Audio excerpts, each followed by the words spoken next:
पर्यावरण पारिस्थितिकी में अगला चैप्टर है जलवायु परिवर्तन। इस चैप्टर के सारे टॉपिक फैक्ट को रिवीजन करेंगे फास्ट में, जिसमें पहला टॉपिक दिया गया है जलवायु परिवर्तन में मौसमी दशाओं के पैटर्न में ऐतिहासिक परिवर्तन। मौसमी दशाओं के पैटर्न में ऐतिहासिक परिवर्तन जलवायु परिवर्तन कहलाता है। इसका कारण होता है प्राकृतिक कारण और मानव निर्मित कारण होता है। जलवायु परिवर्तन के दो कारण है, मानव निर्मित और प्राकृतिक कारण।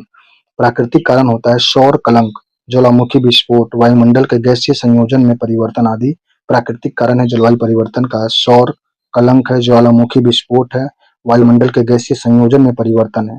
जबकि मानव निर्मित कारण है जलवायु परिवर्तन का औद्योगिकरण, वन विनाश, जीवाश्म ईंधन का अपूर्ण दहन, शहरीकरण, वर्तमान कृषि पद्धति आदि। मानव निर्मित कारण है जलवायु परिवर्तन के औद्योगिकरण, वन विनाश, जीवाश्म ईंधन का अपूर्ण दहन, शहरीकरण, वर्तमान कृषि पद्धति आदि हैं। हरितगृह प्रवाह एक प्राकृतिक घटना है। वायुमंडल का निचला भाग गर्म होना, CO2 का संकेंद्रण के कारण वायुमंडल का निचला भाग गर्म होता है। यह हरितगृह प्रभाव का कारण होता है। नेक्स्ट ग्रीन हाउस गैस जो है carbon dioxide, CO2, ozone, O3, chlorofluorocarbon, CFC, जल वाष्प, nitrous oxide, NO2, carbon monoxide, CO, sulphur dioxide, SO2, methane, CH4। धान के खेत दलदली क्षेत्र में मीथेन पाया जाता है। ये सभी ग्रीन हाउस गैस हैं। ग्रीन हाउस गैस जो है carbon dioxide, CO2, ozone, O3, chlorofluorocarbon, CFCs, जल वाष्प, nitrous oxide, NO2, carbon monoxide, CO, sulphur dioxide, SO2, methane, CH4। धान के खेत में दलदली क्षेत्र में सब निकलता है ग्रीन हाउस गैस। नेक्स्ट है वैश्विक तापन, ग्लोबल वार्मिंग जो है पृथ्वी के तापमान में लगातार बढ़ोतरी से वैश्विक तापन होता है। ग्लोबल वार्मिंग जो है पृथ्वी के तापमान में लगातार बढ़ोतरी से होता है। वैश्विक तापन या ग्लोबल वार्मिंग का प्रभाव पड़ता है ग्लेशियर का पिघलना, जैव विविधता का प्रभाव, जैव विविधता पर प्रभाव पड़ता है, जलवायु पर प्रभाव पड़ता है, समुद्र जल स्तर बढ़ने लगता है, मानव स्वास्थ्य पर प्रभाव दिखता है, वनस्पति जगत पर प्रभाव आदि वैश्विक तापन या ग्लोबल वार्मिंग के प्रभाव है।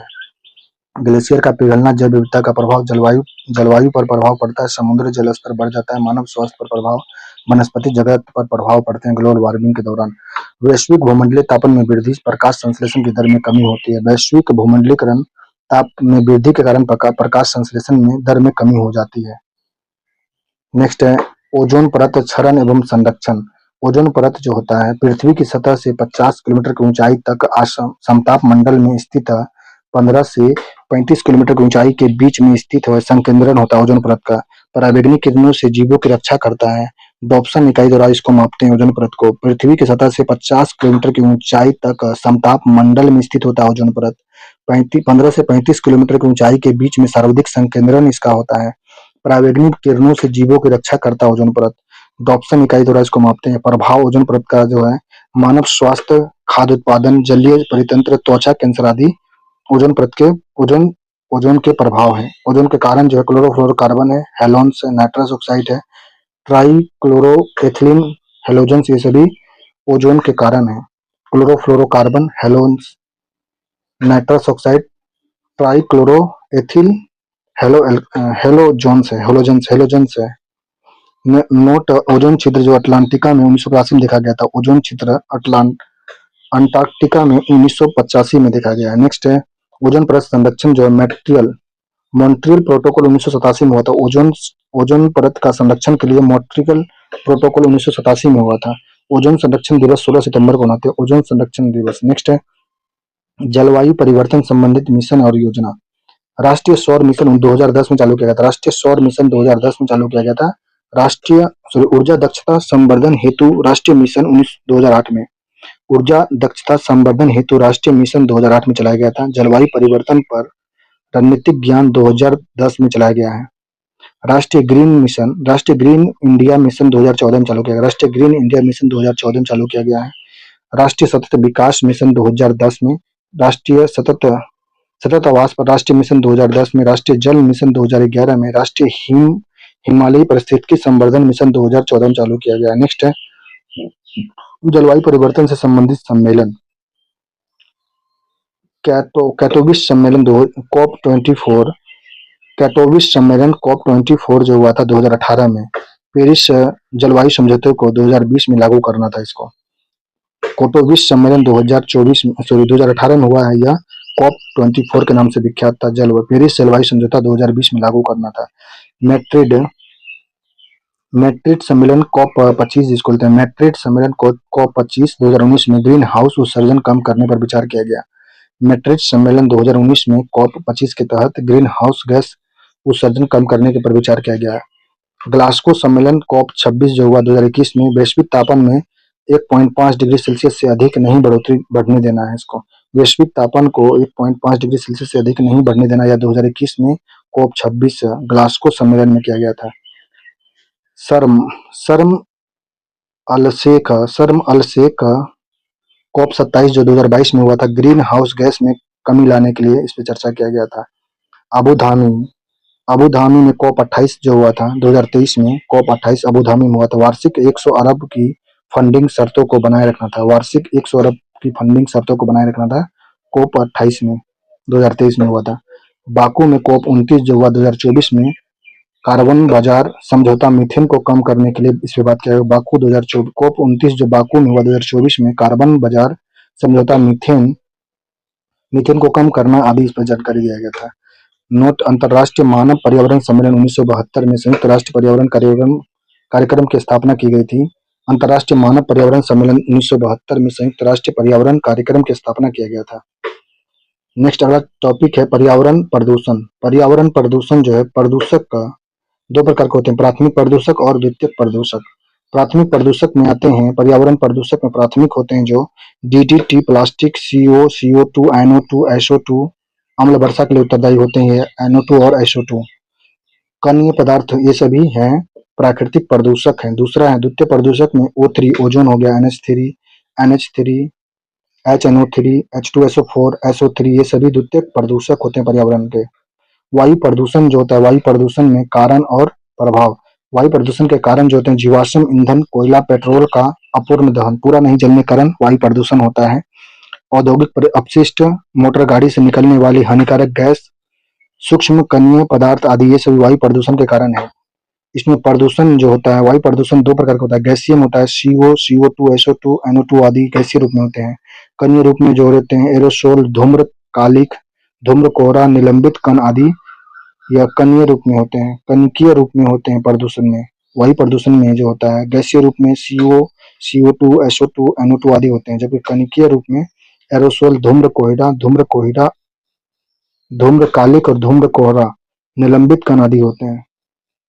वायु प्रदूषण का प्रभाव होता है दम्मा, आंख में जलन, श्वसन रोग, मस्तिष्क एवं गुर्दे रोग हो जाते हैं, फेफड़े का कैंसर आदि। वायु प्रदूषण के कारण जो है दम्मा हो जाता है, आंख में जलन होता है, श्वसन रोग होता है, मस्तिष्क एवं गुर्दे गुर्दे किडनी का रोग होता है, फेफड़े का कैंसर, ये सभी वायु प्रदूषण के कारण है। नेक्स्ट है सरकारी प्रयास इसके लिए। वायु प्रदूषण का सरकारी प्रयास जो वायु प्रदूषण अधिनियम 1981 राष्ट्रीय वायु गुणवत्ता निगरानी कार्यक्रम चलाया गया है। राष्ट्रीय वायु गुणवत्ता निगरानी कार्यक्रम और वायु प्रदूषण अधिनियम 1981 सरकारी प्रयास है। नेक्स्ट जल प्रदूषण। जल में अवांछनीय गैस, द्रव एवं ठोस पदार्थ का मिलना जल प्रदूषण है। इसके कारण जो है मानव जनित और प्राकृतिक है। मानव जनित कारण जो है जल प्रदूषण के घरेलू औद्योगिक अपशिष्ट, कृषि में रसायन कीटनाशक का प्रयोग, तेल रिसाव, नाभिकीय अपशिष्ट आदि ये सभी जल प्रदूषण के कारण है। जल प्रदूषण के मानव जनित कारण थे। प्राकृतिक कारण है ज्वालामुखी, राख, धूल, वनों का जैविक कचरा आदि जल प्रदूषण के प्राकृतिक कारण है। जल प्रदूषण के मानव जनित कारण है घरेलू औद्योगिक अपशिष्ट, कृषि में रसायन कीटनाशक का प्रयोग, तेल रिसाव, नाभिक अपशिष्ट आदि है। नेक्स्ट प्रभाव। जल प्रदूषण का प्रभाव जो है पीलिया वायरस रोग होता है, मिनी माता पारा रोग होता है, ब्लू बेबी सिंड्रोम, नाइट्रेट रोग होता है। जल प्रदूषण से पीलिया वायरस रोग, पीलिया जो वायरस से होता है, मिनी माता पारा से होता है और ब्लू बेबी सिंड्रोम नाइट्रेट की कमी से होता है। नाइट्रेट इसमें दिखता होता है इसलिए ब्लू बेबी सिंड्रोम रोग होता है। नेक्स्ट है प्रभाव इसका होता है हैजा, टाइफाइड पेचिश जीवाणु से होता है। हैजा टाइफाइड पेचिश जीवाणु से होता है जल प्रदूषण के कारण। इटाई कैडमियम रोग होता है, इटाई कैडमियम की कमी से रोग होता है। या ब्लैक फूड, आर्सेनिक आदि के जल प्रदूषण से होने वाले रोग है। नेक्स्ट सरकारी प्रयास जो है जल निकाय का संरक्षण, गंगा एक्शन प्लान लगाया गया, नमामि गंगे कार्यक्रम चालू किया गया है। नेक्स्ट जैविक ऑक्सीजन की मांग जो होता है BOD, जैविक ऑक्सीजन की मांग BOD है। सूक्ष्म जीव द्वारा अपघटन के लिए आवश्यक ऑक्सीजन की मात्रा BOD कहलाता है। जलाशय में जीवाणुओं एवं कवकों की संख्या में वृद्धि होता है BOD के कारण। नेक्स्ट है मिट्टी प्रदूषण, मृदा प्रदूषण है मिट्टी की गुणवत्ता में ह्रास होना।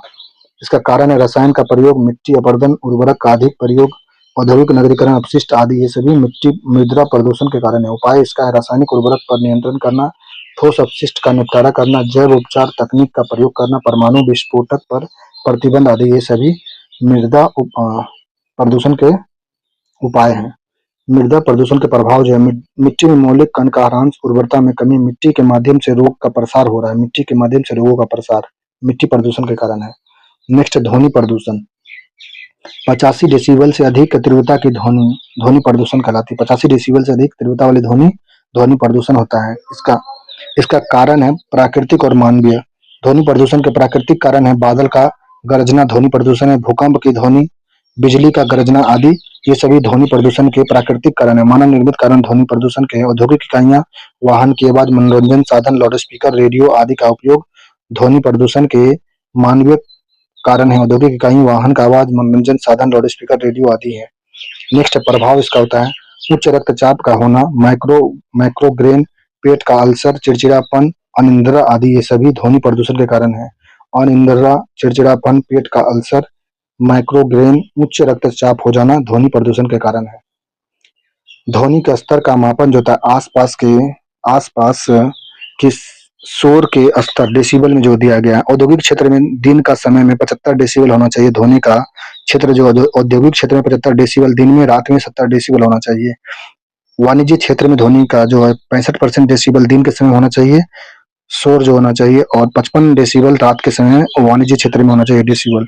आवासीय क्षेत्र में ध्वनि ध्वनि का जो शोर होना आवाज होना चाहिए, आवासीय क्षेत्र में 55% डेसिबल दिन में, 45 डेसिबल रात में होना चाहिए। शांत क्षेत्र में शांत परिक्षेत्र में दिन में 50 डेसिबल का शोर होना चाहिए और रात में 40 डेसिबल का शोर होना चाहिए। नेक्स्ट है ध्वनि प्रदूषण नियंत्रण के उपाय हैं शोर अवरोधक पदार्थ का उपयोग करना, वृक्षारोपण, संचार मार्ग पर नियंत्रण करना, लाउड स्पीकर, हॉर्न आदि पर नियंत्रण करना ध्वनि प्रदूषण के कारण है। ध्वनि अवरोधक अवशोषक का कार्य करना, नगर नियोजन का प्रबंधन, जागरूकता एवं शिक्षा आदि ध्वनि प्रदूषण को नियंत्रित करने का उपाय है। शोर अवरोधक पदार्थ का प्रयोग, वृक्षारोपण, संचार मार्ग पर नियंत्रण करना, लाउड स्पीकर, हॉर्न आदि पर नियंत्रण होना। नेक्स्ट है रेडियोधर्मी प्रदूषण। रेडियो सक्रिय पदार्थ, यूरेनियम, थोरियम, प्लूटोनियम आदि के विकिरण से प्रदूषण होता है। रेडियोधर्मी प्रदूषण में प्रदूषण के स्रोत जो है प्राकृतिक और मानव निर्मित है। रेडियोधर्मी प्रदूषण में प्राकृतिक में सौर, कॉस्मिक, लौकिक, चट्टान, मिट्टी आदि प्राकृतिक स्रोत हैं रेडियोधर्मी प्रदूषण के। मानव निर्मित स्रोत है नाभिक के परीक्षण, नाभिक के रिएक्टर, नाभिक के हथियार, यूरेनियम खनन आदि रेडियोधर्मी प्रदूषण के उपयोग हैं। एक्स किरण का उत्परिवर्तन, ट्यूमर कैंसर होता है इसके प्रभाव से। रेडियोधर्मी प्रदूषण के प्रभाव से एक्स किरण का उत्परिवर्तन हो जाता है, ट्यूमर कैंसर रोग होते हैं। इसमें डीएनए, आरएनए तथा प्रोटीन की संरचना में प्रभावित हो जाती है रेडियोधर्मी प्रदूषण से।